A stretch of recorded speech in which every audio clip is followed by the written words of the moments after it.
Wenn Schoppese leeg kwam, war Via Busch ob Schoppeser Platt.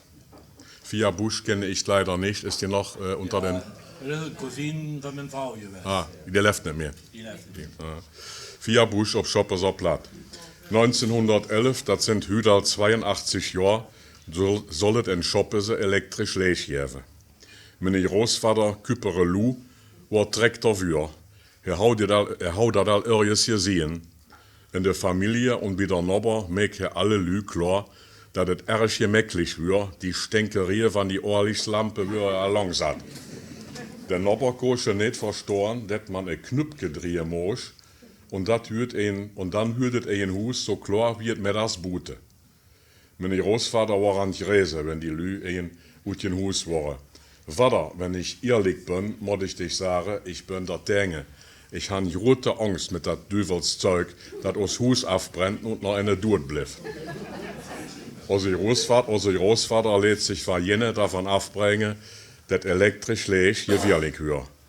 Er bestellte sich in eine Minsch ut Hensberg, der elektrische Leitungen make kosch. Wie der nu neu in Huse kom und sich an Märte jorf, lebt Großmutter nach her Kammer und schloss die Tür auf. In Hörkammer kümmt kein elektrisch leeg. Wie Bute die Perl gesatt wurde, muss Großvater mit der Nase dabei stehen und war mit die Wirker an die Rotze, warum sie nicht bei uns ein Hus aufhängen. Wie sie bei uns waren und die Draht für die Perl bis an unsere Jevel was gemacht wurde, war der Großvater al van 3 Uhr an der Nachmittag, dass es düster wurde. Zwischen Tag und Dunkel war es dann so weit. Het leeg kost aangemaakt werden. Großvater hou sich uitgedacht, dat seine Sohn van 7 Jahren het leeg het eerste Mal anknipsen soll. Alles steng hem herum. Maar Oma Sophie nicht, die ging da sie ut und bette het Tänzchen van der Rosekranz.